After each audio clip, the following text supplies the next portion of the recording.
would do a quick video on what I wish I knew before I gave birth. So if you are in the final weeks before giving birth, or if you're pregnant, this is a video I wish I'd seen. This is not going to be medical advice by any means, it's just my experience as a first time mum.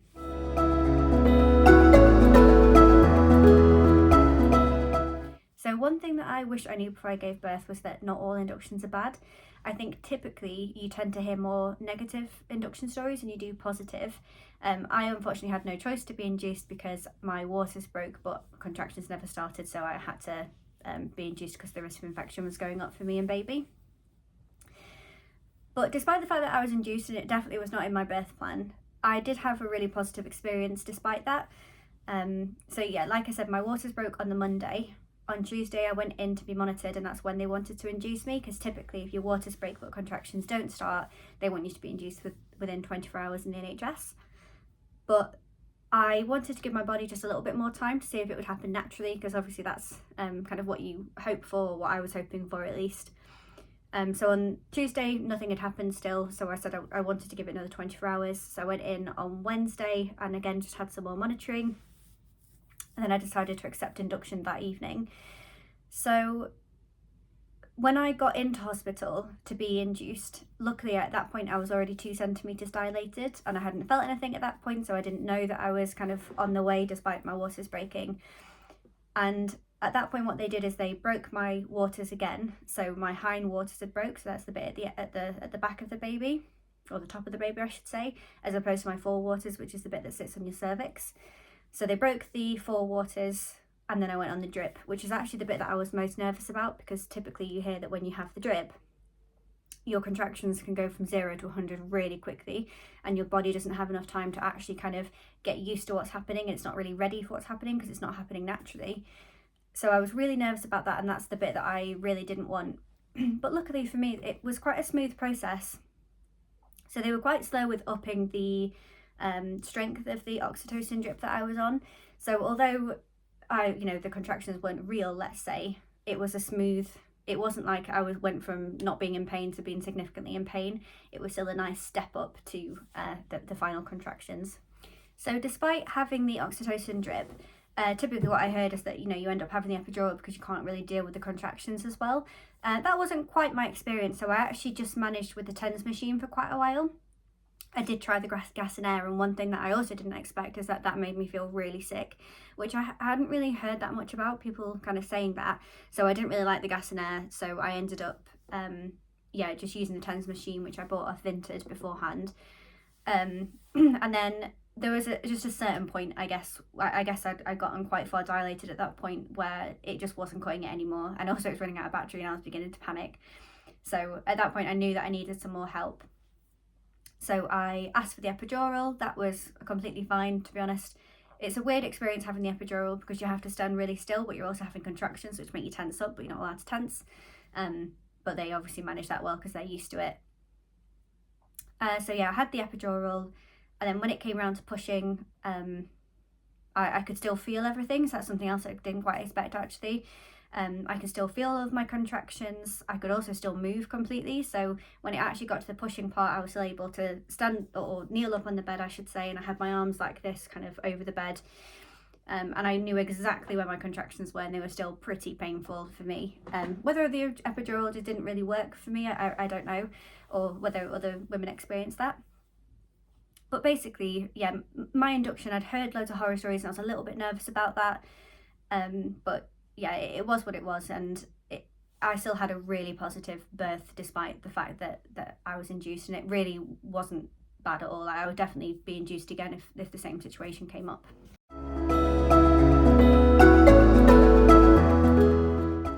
One of the other things that I'm glad I knew before I gave birth actually is that positive mindset is really important. What I'm not going to try and say is that as long as you go into birth with a positive mindset, everything's going to go fine, you're going to come away with no birth trauma. That's not the case, obviously. But what I would say is that approaching it from a positive standpoint immediately from the get-go definitely helps with just feeling like you're taking on a positive challenge. That's exactly how I felt. Obviously, as I've mentioned, I was induced.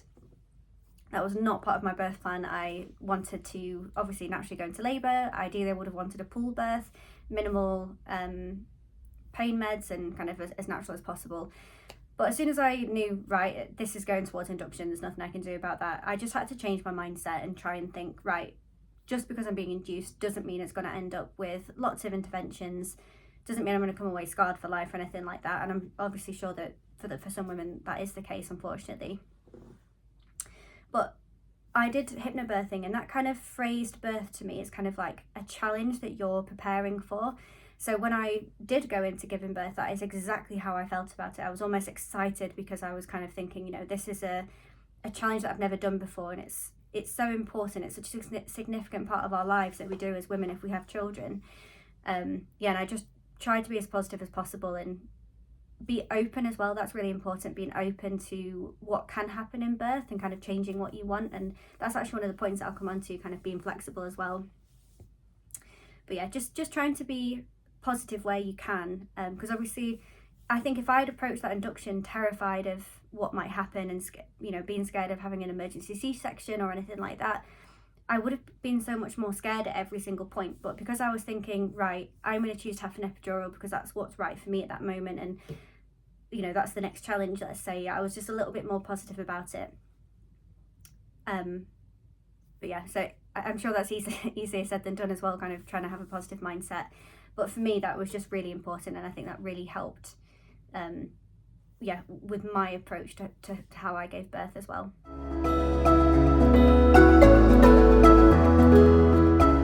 So the other thing that I wish I'd known, or point 3 of what I wish I'd known before I gave birth, is that knowledge is power.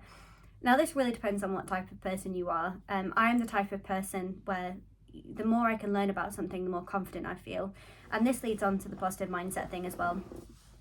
So I did a hypnobirthing course before I gave birth, and I also read quite a lot of books as well about birth, and I really put in quite a lot of time and effort into making sure that I was well equipped with all the knowledge that I could possibly get at that point. And by no means am I saying that I'm an expert, because I'm definitely not, but I just tried to learn as much as possible. And that took away some of the fear, or most of the fear, to be honest. And like I said, I went into birth thinking, right, this is a challenge that I'm going to smash.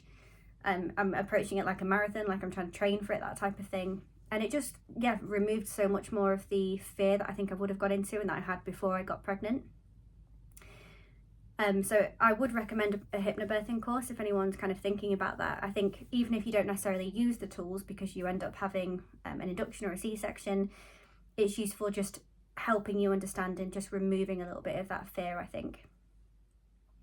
So the other thing with regards to knowledge is that when you go into labour, and I knew a lot of what like the pain medications were available to me and what they kind of entailed or what their side effects were, let's say. And I also knew what I could and couldn't ask for, and that I was an advocate for what I wanted, and so was my birth partner.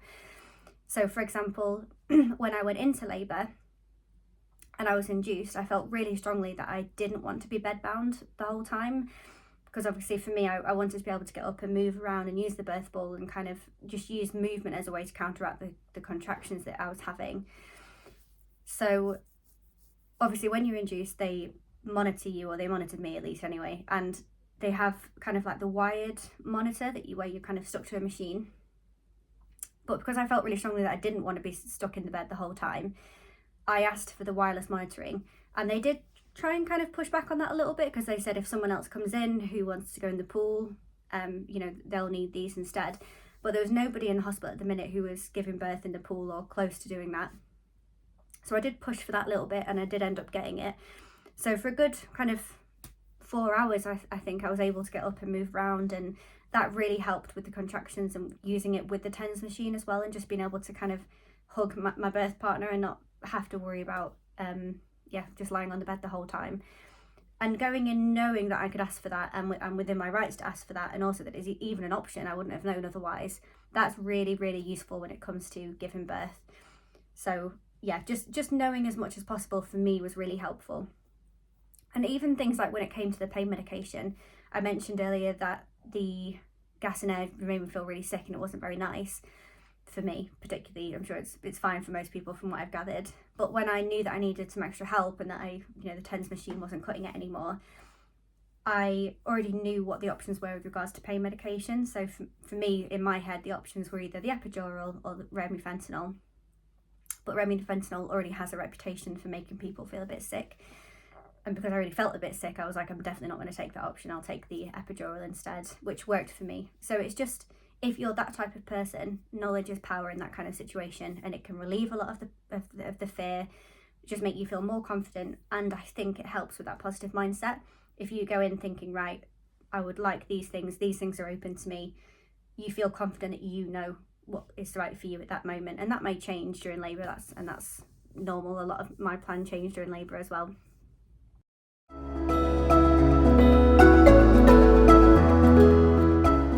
The fourth thing I wish I'd known during labour is that you need to be flexible, and I don't mean physically, although also physically as well sometimes. But yeah, I had a birth plan, and I actually had printed copies of it. I had some for the midwife, some for me, and some for my partner as well.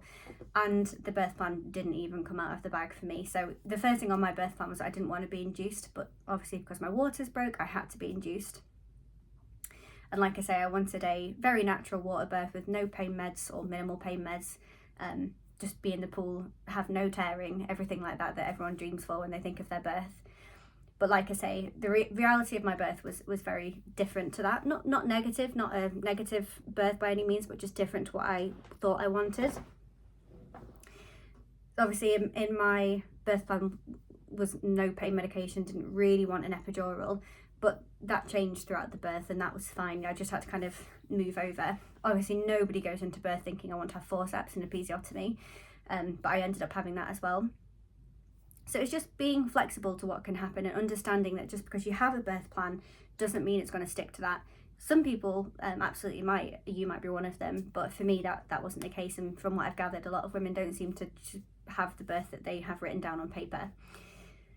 So yeah, just being open-minded, I guess, is as well as flexible, just kind of having other plans or knowledge of what those other plans could be at least. So yeah, I just went in very open-minded, very positive, and I think that helped with the variation of what happened in the end.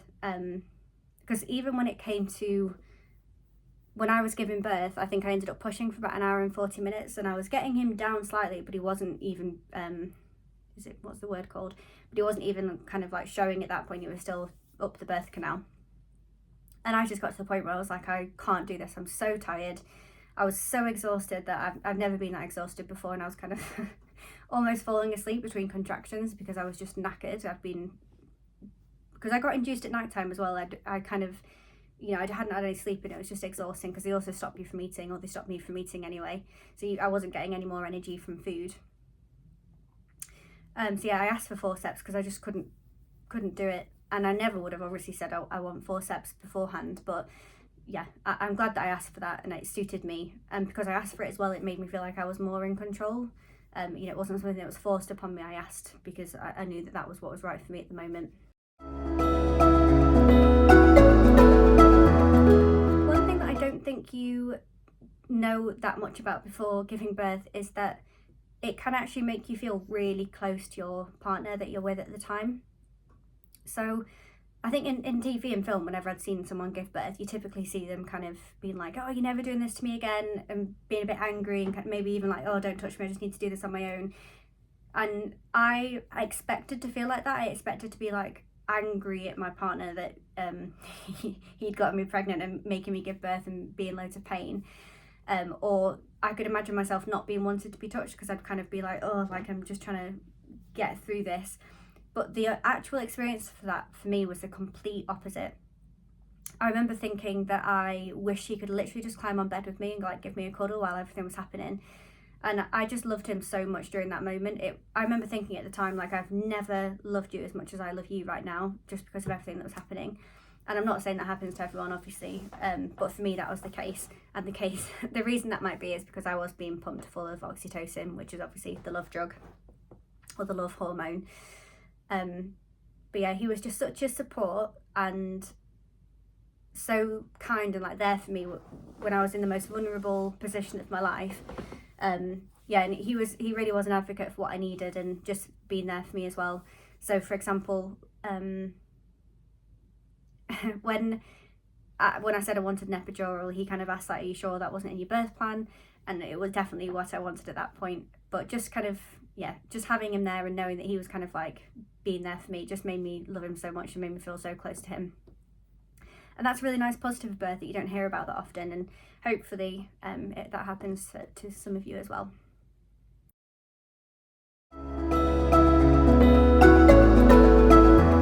And lastly, what I wish I knew before I gave birth, and what I maybe did know before I gave birth, would be that it would be the single best thing I ever do in my life.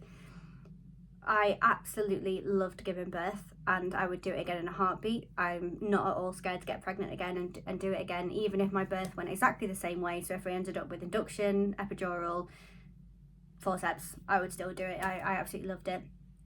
Part of that is because I went in with such a positive mindset, I think, for me, and I was so open to what could happen. And luckily it may not sound like the smoothest ride, but it was pretty smooth. It felt smooth to me, even though, you know, a lot of women that wouldn't be the case. But yeah, I absolutely loved it, and it was such a moment for me where I was like, I'm really experiencing here what it is to be a woman. You know, I'm seeing what it is that makes me different from men in the world, and it's just so powerful and such a challenge. And that's really how I went in and saw it, like a challenge that I was doing. And then at the end of it, you get a beautiful baby as well. So yeah, I still look back at it so fondly, and I absolutely loved it. And nothing in my life that I ever do will be greater or better than giving birth. Obviously I might give birth again, and that'll be hopefully another great experience, but yeah, it was hard, but that just made it so much more worth it. Like, it is hard. I'm not going to try and say giving birth is easy. It's definitely not the case, but it's also potentially the best thing you'll ever do with your life, and I hope that all of you feel like that too.